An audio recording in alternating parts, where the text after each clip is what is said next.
Price the lord. Good news, ಶುಭ ವಾರ್ತೆಗೆ ನಿಮ್ಮೆಲ್ಲರನ್ನು ಕೂಡ ಈ ಮುಂಚಾನೆ ಸಮಯದಲ್ಲಿ ಸ್ವಾಗತಿಸುವವನಾಗಿದ್ದೇನೆ. ಈ ದಿನದ ವಾಕ್ಯ ಭಾಗಕ್ಕಾಗಿ ಕೀರ್ತನೆಗಳು 145:18 ವಚನವನ್ನ ತೆಗೆದುಕೊಂಡಿದೆ.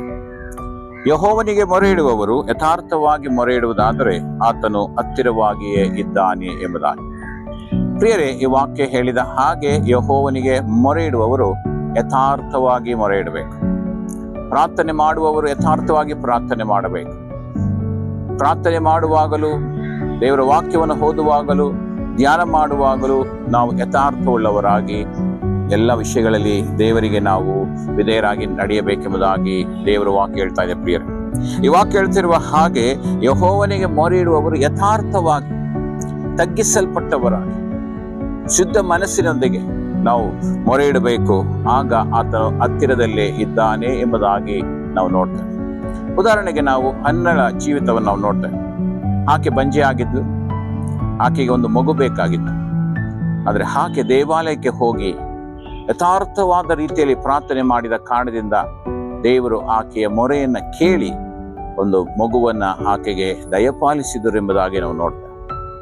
ಅದೇ ರೀತಿಯಲ್ಲಿ ಪ್ರಿಯರೇ, ನಾವು ಕೂಡ ಈ ಮುಂಚಾನೆ ಈ ವಾಕ್ಯವನ್ನು ಕೇಳಿಸಿಕೊಳ್ತಿರತಕ್ಕಂಥ ನಾವು ಪ್ರತಿಯೊಬ್ಬರು ಕೂಡ ಯಥಾರ್ಥವಾದ ರೀತಿಯಲ್ಲಿ ನಾವು ದೇವರಲ್ಲಿ ಮೊರೆ ಇಡುವುದಾದರೆ ದೇವರು ನಮ್ಮನ್ನ ಆಶೀರ್ವದಿಸುವವನಾಗಿದ್ದಾನೆ. ಯಾವ ಉದ್ದೇಶಕ್ಕಾಗಿ ನಾವು ಪ್ರಾರ್ಥನೆ ಮಾಡ್ತೇವೋ ಆ ಉದ್ದೇಶವನ್ನು ಆತನು ನೆರವೇರಿಸುವವನಾಗಿದ್ದಾನೆ ಎಂಬುದಾಗಿ ನಿಮ್ಮನ್ನ ಉತ್ತೇಜಿಸುವವನಾಗಿದ್ದಾನೆ. ಹಾಗಾಗಿ ಯಾರ್ಯಾರು ಈ ಮುಂಚಾನೆ ಪ್ರಾರ್ಥನೆಗಾಗಿ ಕುಳಿತಿದ್ದರೋ ಅಥವಾ ಈ ವಾಕ್ಯವನ್ನು ಕೇಳಿಸಿಕೊಳ್ತಾ ಇದ್ದಾರೋ ಯಥಾರ್ಥವಾದಂಥ ಪ್ರಾರ್ಥನೆ ಮಾಡೋಣ, ಯಥಾರ್ಥವಾಗಿ ಆತನಿಗೆ ಮೊರೆ ಇಡೋಣ. ಆಗ ಆತನ ಹತ್ತಿರದಲ್ಲಿದ್ದು ನಮ್ಮ ಎಲ್ಲ ಆಸೆಗಳನ್ನ, ಆಕಾಂಕ್ಷೆಗಳನ್ನ ನೆರವೇರಿಸುವವನಾಗಿದ್ದಾನೆ. ಪ್ರಾರ್ಥನೆ ಮಾಡಿಕೊಳ್ಳೋಣ. ತಂದೆಯಾದ ದೇವರೇ, ಈ ಮುಂಚಾನೆ ಸಮಯದಲ್ಲಿ ಈ ವಾಕ್ಯವನ್ನು ಕೇಳಿಸಿಕೊಂಡು ಮೊರೆ ಇಡುತ್ತಿರುವಂತ ಪ್ರತಿಯೊಬ್ಬೊಬ್ಬ ಜೀವಿತಗಳಿಗಾಗಿ ನಾನು ಪ್ರಾರ್ಥಿಸ್ತೇನೆ. ಅಪ್ಪ, ಅವರು ಯಥಾರ್ಥವಾಗಿ ಮೊರೆ ಇಡುವಾಗ ಅವರೆಲ್ಲ ಅಗತ್ಯತೆಗಳನ್ನ ನೀನು ಪೂರೈಸು ಕರ್ತನೆ. ಅವರು ಕರ್ತನೆ ಯಥಾರ್ಥವಾಗಿ ಮೊರೆ ಇಡುವಾಗ ಅವರಿಗೆ ಹತ್ತಿರವಾಗಿದ್ದು ನಡೆಸು ಸ್ವಾಮಿ. ನೀನು ತಾನೇ ಅವರಿಗೆ ಬಲವು, ನೀನು ತಾನೇ ಅವರಿಗೆ ದುರ್ಗವು, ನೀನು ತಾನೇ ಅವರಿಗೆ ಆಶ್ರಯ ದುರ್ಗವಾಗಿದ್ದುಕೊಂಡು ಕಾಪಾಡುವುದಾಗಿ ನಾವು ಪ್ರಾರ್ಥಿಸುತ್ತೇವೆ. ಹಾಗೆ ನೀನು ಮಾಡುವುದಕ್ಕಾಗಿ ಸ್ತೋತ್ರ ಕರ್ತನೆ. ನೀನು ಮಹಿಮೆ ಹೊಂದಬೇಕು ಸ್ವಾಮಿ.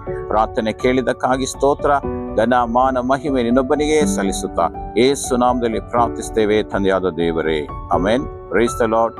God bless you.